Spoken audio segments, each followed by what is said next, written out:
Hi there, my name is Megs Shivanda. I'm the CEO of Digital Shiro Media Group. I'm also a founder of Bloom Girls Rock Foundation. I'm so excited to be on Gold. I was born in a small town called Tabanshu. It's in the Free State in South Africa. I was born there in 1983. I'm not scared to tell my age. I'm currently 37 years old. So I was born there a few years, 37 years ago, and grew up with my uncles and aunts. My mom could not finish school because she had me at a very young age, and she had to go find some work in the big city in Bloemfontein.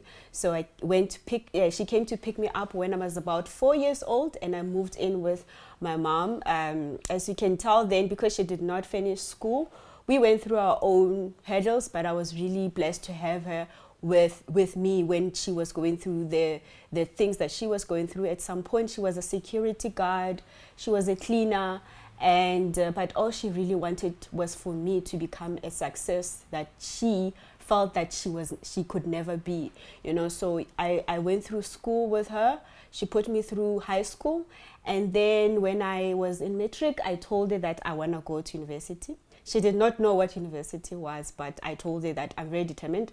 I want to go to university. So somehow God managed to put me through university. And yeah, that's about my childhood. I think mostly it's because I was a young girl and I was being raised by a single mother. Maybe if I had a father, it would have made I don't know, I would have felt more safe as a young girl in this world. And my mom, because my mom used to worry a lot about me because, like I said, she was a security guard and she had to work at night at some point.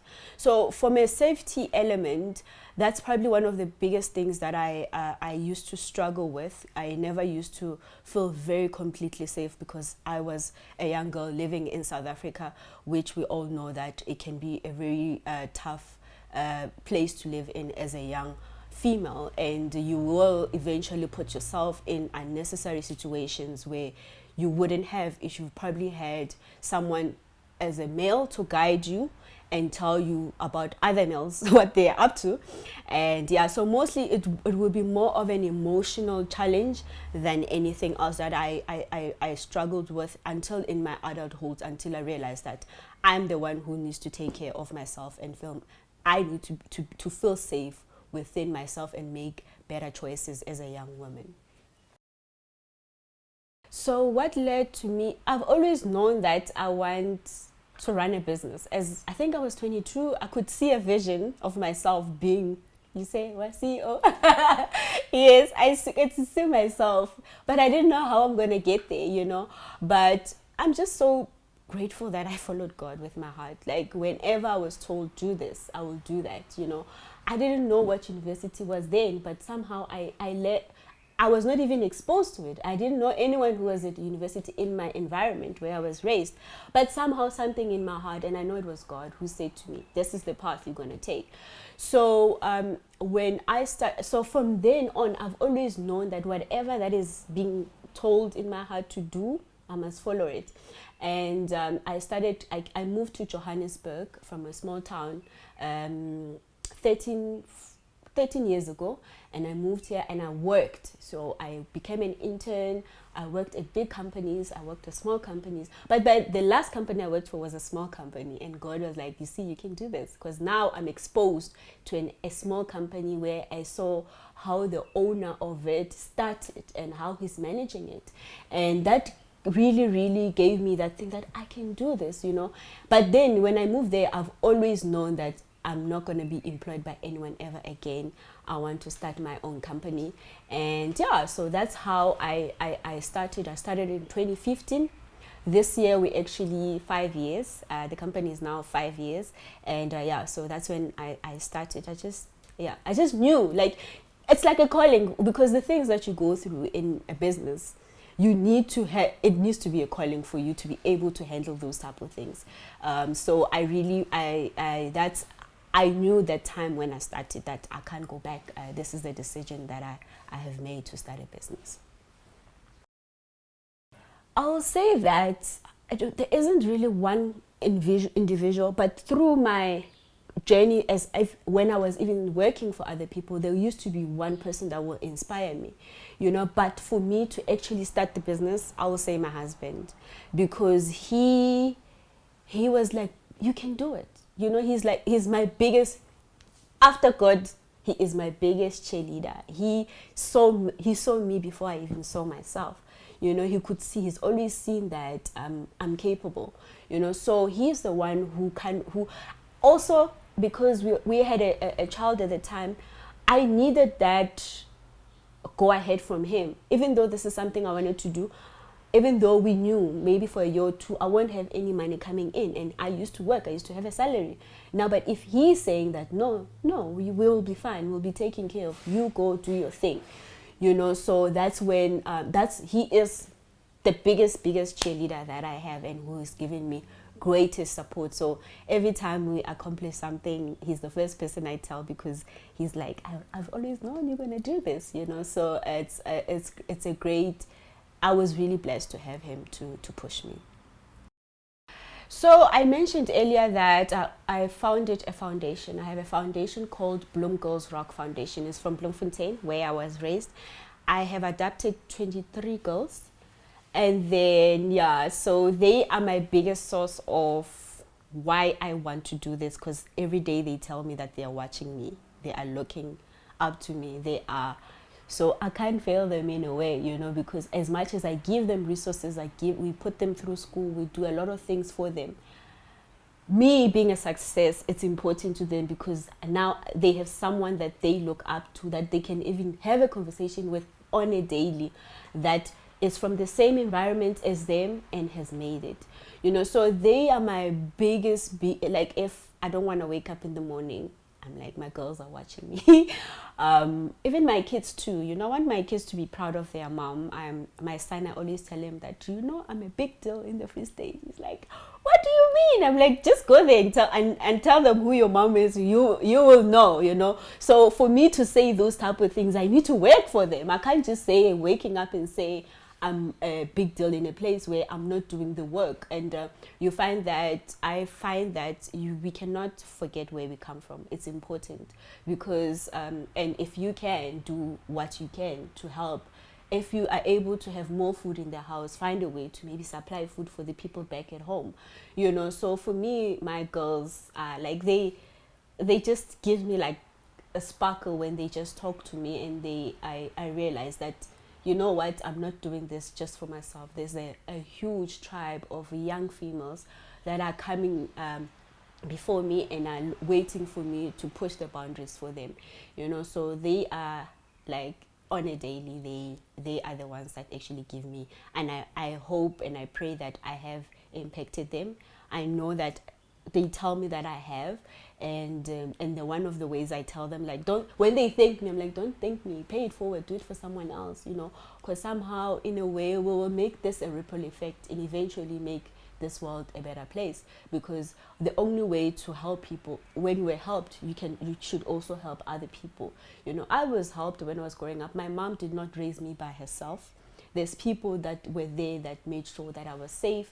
They would, because my mom didn't know anything about certain things, they will teach me those things, you know. So because of those people, I know the impact that I can make into these girls, and even with my kids. So they are the ones that obviously my kids are benefiting money wise, you know, but my girls are also, I feel like they are the ones that actually can tell a story one day of how maybe Sis Megs made an impact in their lives. But they don't have to, they can just help other people and just pay it forward. I used to think, because I've gone through certain things, maybe that's why I am, but I realized my mom was the same. So it's God, you know. God is, now that my mom is gone, I'm also the person. My mom used to help 5 girls. I'm helping how many, you know. So it continues. So at first I really thought it's because of where I come from, and I want to, you know, make the place where I come from better. But only when I look, I'm like, like when I even speak to the parents of these girls, they knew my mom, and they used to be like, you know, your mom used to help us.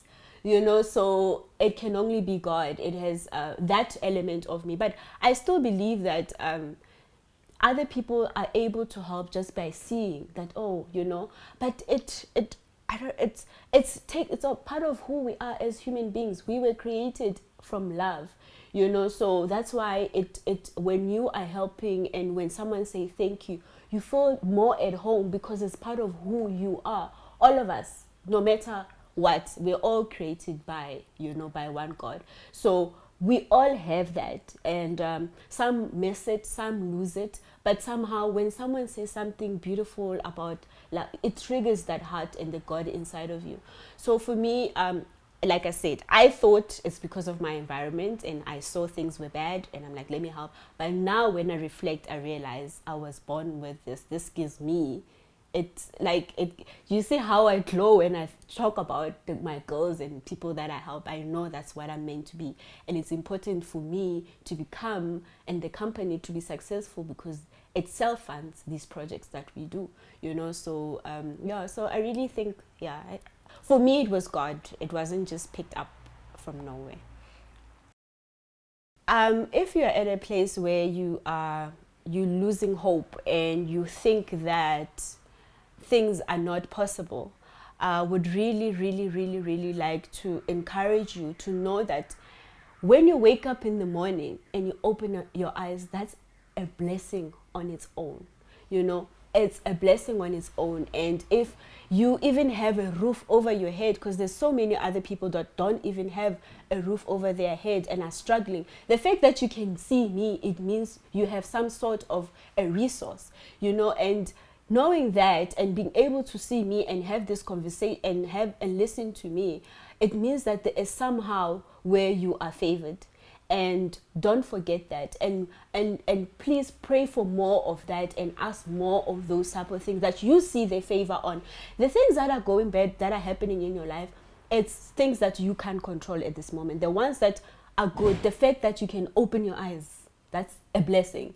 So please keep asking for more of those things. Keep asking for more of the things that you're seeing at this moment are working in your favor. The other ones that are bad, they have nothing to do with you. God will deal with them. So please, I would like to encourage each and every person that, like I said earlier, listen to your heart. You can tell when God is talking to you. Follow those. As small as you think it is, you'll be so surprised how far it will take you. So please, I encourage everyone to just believe in God and just believe in yourself. Believe in yourself and believe on what you're capable of doing. And take stock of the small things that you have done, that you realize that if you did not focus, you wouldn't have gotten to a certain part in your life. So I would really like to encourage everyone to please don't give up. Please have some hope, have some faith, trust, and believe that everything that you're asking for, it's already provided for. It's just a matter of you believing and you listening to God and giving you a direction of where to go and how to do it. Thank you so much. To me, success is happiness. And I know that everyone's journey is to be happy. And we think we have to go out there to find happiness when it's something that is already within you. So for me, when Sunday, my kids and my husband were here dancing and singing, for me, that was success. I have happy kids. Happiness to me, it's success. And so I don't even have to go way to go find being successful. It's just being happy. And when I'm happy, I know that day I'm like, wow, I'm very successful. So that's what defines success for me. I think COVID forced us to expand and to grow in many shape, forms, or sizes. And if you did not see that, you are missing out as a human being. I believe God did a reset button, so if you don't change in any things that you were doing that were not serving you, and you continue again after this with the same ways that you did and they're not working for you, for me it was a lesson for all of us to realize, because at some point in South Africa you were stuck with people for more. We had a shutdown for how many days? You know, like imagine those days wherever you were at that time, and you are with a person that you don't care about, you don't love, you are, when I say stuck.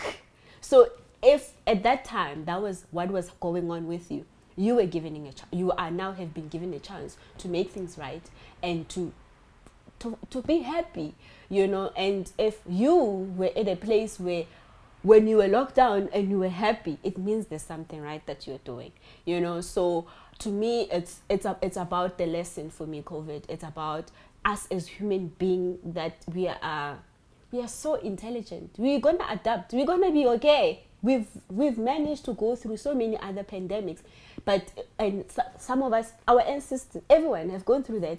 We are here, right? And so we are gonna be okay. So I feel like you just need to find a lesson with this pandemic. What is it that was I being shown on what to do, you know? So but I really believe that we all starting afresh in a way. Things are never going to be the same way I can't even remember what life used to be before this, you know. And if you don't change and try to do things the older ways that did not work for you, then you are wasting an opportunity that was given to you to actually being forced to change your situation in any shape or form. So for me, it wasn't really as you can see, I'm a person who's always positive, and it works for me. I look at the light in every situation. Sometimes when it's dark, and I understand that I have to go through the darkness. I'm like, I'm being taught something, I need to.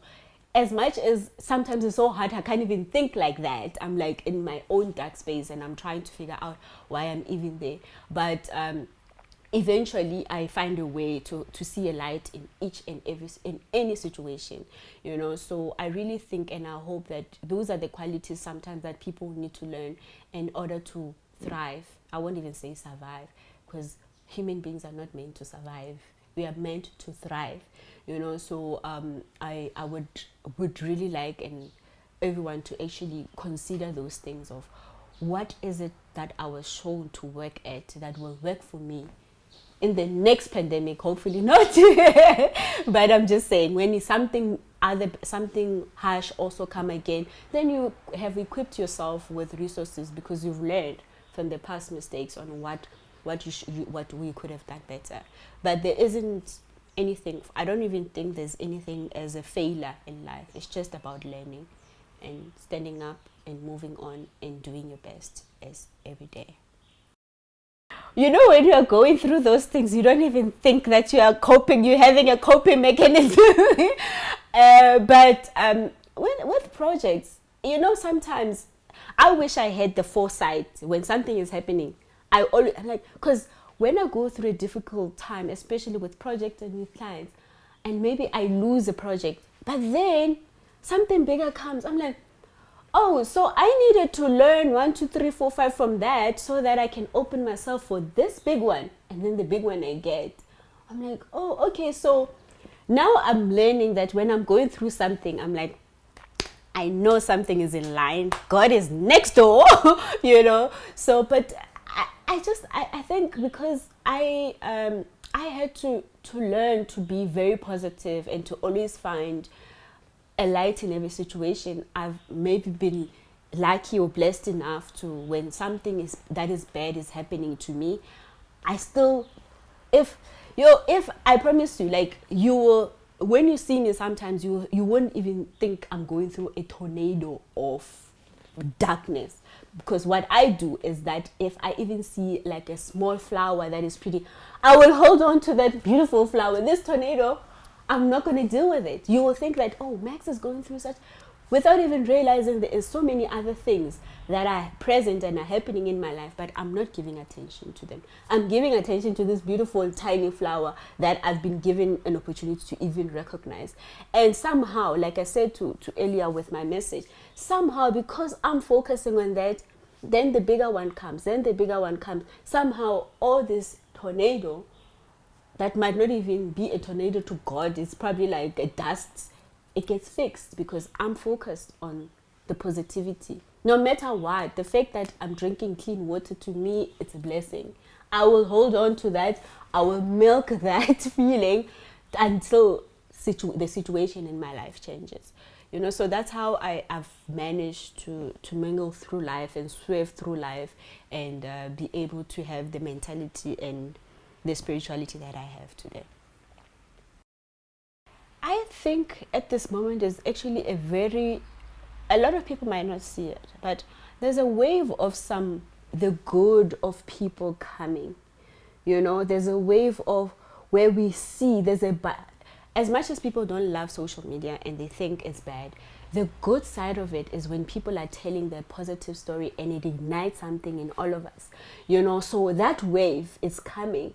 And you can see, like, look at the US elections. I know some people will disagree, but to me, the previous president was more about hate than anything else, because he like, so for the goodness of what's changing now is because even such a huge thing like where love came over the hate, and if you are aware of the good things, like even through COVID, when you read what more people did to help people, you will, so those, like, I even, as much as I have these other girls that I support, but I used to like be cognizant of, I know the beggars in my area, I know them, and I know what I can do, I know what I do on a daily to help them, so because now I realize, not everyone has food today, because they're going through, and people are not even driving a lot, so these beggars, they probably, at first they used to make maybe 100 rands, now they're probably only making 10, because there isn't a lot of people on the road to help them, so when I'm there, then it means I'm here to help these people, so I really think that, and I know it's not just me, there's so many people that have been helping, and I really think that through social media, when we're seeing these people helping, for me, it's a wave of the good.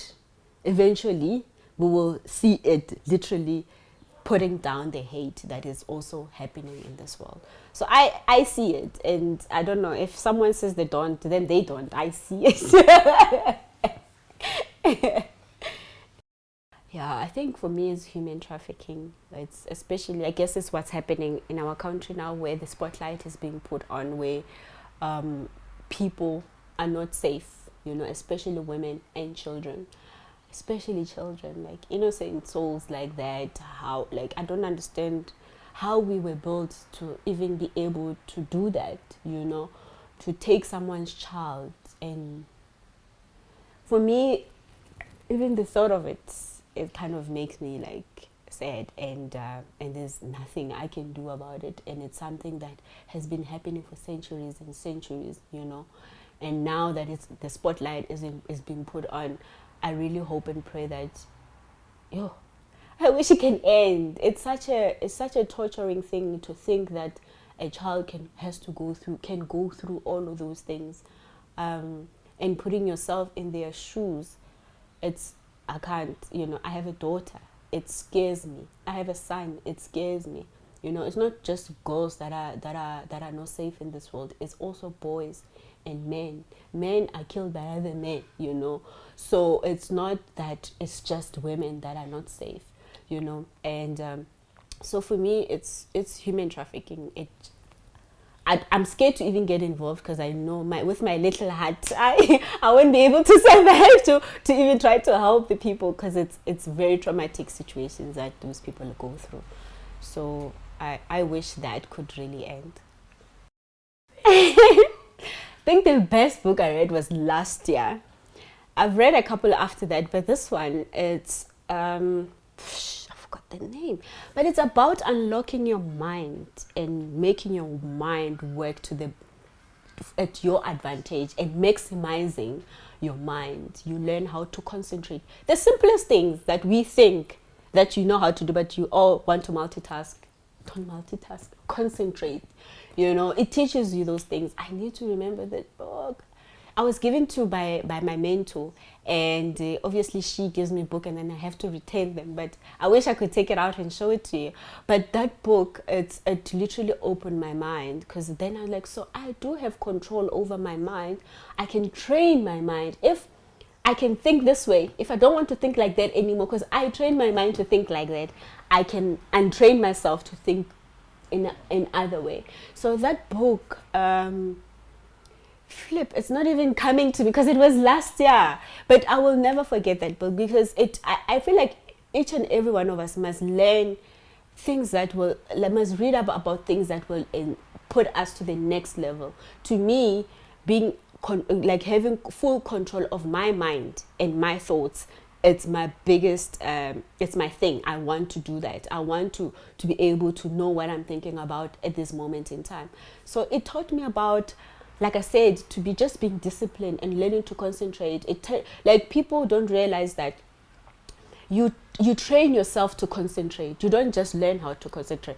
Even if you have kids, you don't tell them, hey, concentrate. You need to teach your kids how to concentrate. It's like it's the weirdest thing. And the more you practice it, like the mind is a muscle, right? So the more you practice something, it learns it. The more you don't, it unlearns it, unfortunately. So whatever you focused on at the time, you are able to then excel it. Unfortunately, it can be a bad thing too, where you are thinking about something bad and then you excel at it, like, so then you try to find a way to move yourself in a positive way and focus on the positive, because then you can excel in the positive. So that book, I love reading things that challenges my mind. I love to run. A lot of people, they meditate. I run because I found that I can't do this meditation for more than 5. But when I run, I'm able to let go. So that's where I've come up with the best decisions when I was running, because I feel like that's when, because my mind is not too busy, God actually speaks to me when my mind is not busy and thinking about my problems and all of that. So I run, I do yoga, I exercise. The things that everyone always say they do, they work.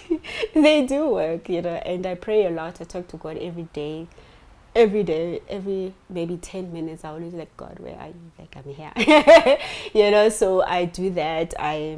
So that's basically on a daily basis. That's what I try my best to do.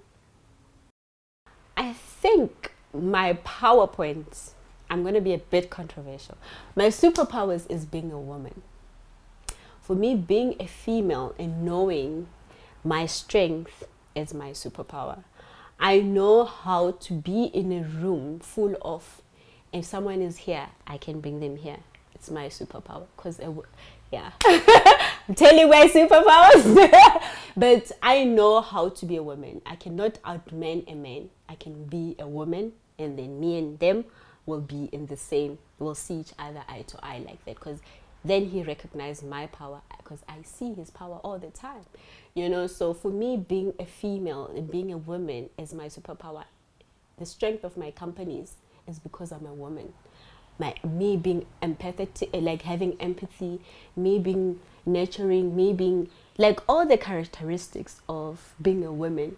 To me, I've seen that I need to embrace that more, and somehow I kind of get things going my way, But of course, I don't want things to go against the other person that I'm also dealing with. I also want them to win, So then that's why I'm saying, if you are here, I'm able to bring you here, then we both win, because in your way also you do, you get your way. So my superpower about being a female leader, being a woman that I am, and knowing my beauty and understanding how important my tongue is, and what I create and what I'm able to expand and nurture as a human being and on this planet. So yeah. Has anyone ever said that before? I want women to realize how powerful they are on their own. We don't have to be like men. We should not. I'll never. I refuse to outman a man. A man has you're a man. I are given so much power. Like, men have a vision. Men are given vision by God. That's something we can never have. Like, we struggle with as a woman. That's why we need a leader, because a man is a leader and has a vision, and they were given it by God. And we then, our tongue is able to nourish that, and that's why we need each other. Because there's this person who was given a vision. There was you who nurtures. Imagine look how powerful those two dimensions are. But people want to do things and be who they are not, and I struggle. I always want to tell women, like, enjoy being a woman, because you being given what you're given for a reason, so I respect men. I appreciate their contribution on this world to make me feel safe. I love that, and I know also what my powers are. So we work together. So I have a very blessed husband who understands that combination. So it's good. I think one of the thing that says, there's this quote. Is it Maya Angelou who says? Is it her who says our biggest fear is not of our darkness, is our light, because it scares us to know how actually powerful we are as human beings. That's my favorite quote, and it's been for years, because then it means I'm still scared. I'm still a human being even today. How further can I go to see where this light is going to take me? So I really like that line. I hope that you get sponsors.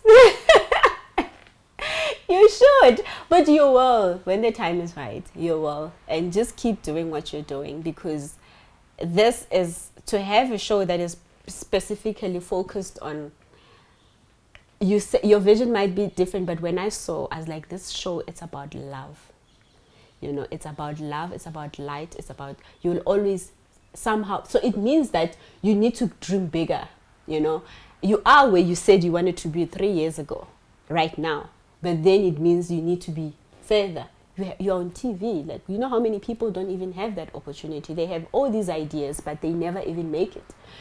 So my wish is for you we must actually talk, because I do that. I help people to get sponsorship for certain things. I'm in the media industry, so it's something that we can even talk about. And even if I can't help, we'll find a way to help someone. So yes, you have to, because it will be really, really, because when you have the funding, then you are able to reach more people, right? And so for me, that's why I wish, because I understand when you say you don't have sponsors, I realize what that means, and it will be good for everyone that you guys do interviews with to be seen by the world, so that's my wish for you. I would really advise people to understand and know who you are, and why. And knowing who you are means that it's really difficult for anyone else to know your value if you don't know your value. So you need to know what your value is. And it means that you need to spend a lot of time with yourself. You need to spend a lot of time with yourself and see, and even listen to your mind. Like, when it's thinking something negative, you must ask it, where does this come from? Because you might find that those negative things are the ones that are blocking you from getting the things that you want. So you need to know who you are. It means you need to spend a lot of time with yourself. When you're spending a lot of time with yourself, you're actually spending a lot of time with God, because you are having those conversations, and you are learning about things that will grow you, and things that have been kept you not from growing, and you can identify those things. The minute you know who you are, go out there. So this is my second one. Once you know who you are, you have to go out there. You have to go for your dreams. You have to know what those dreams are and go for them. And it means that once you go for them, the third one will be that you need to be very consistent. Consistency is important, because you keep doing the same thing, good things that you want in your life over and over again. There is no way that will not bear fruits. It will bear fruits in your life. You'll see the fruits. And if you're happy with those fruits, then you need to stay consistent. And the last thing I would say is that it's important for us to be really, really focused. You know, a lot of things can come your way, but if you know this is where I'm going, please stay focused. Learn to be focused and always go back to your first, you know, and go through each and everything that I've mentioned and see, am I still on the right path? Because we can get distracted by different things that comes our way, but when you are focused and you know what your focus is, you will always find yourself bearing bigger and bigger fruits of everything that you have asked for and everything that you have prayed for and everything that you said you want to be on this earth. My name is Meg Shivanda and you are watching Gold with King Nee. My name is Meg Shivanda. I'm the CEO of Digital Shiro. Catch me on Gold this week. My name is Megs Shivanda, the CEO of Digital Shiro Media Group. Go for your goals, okay? Okay, go.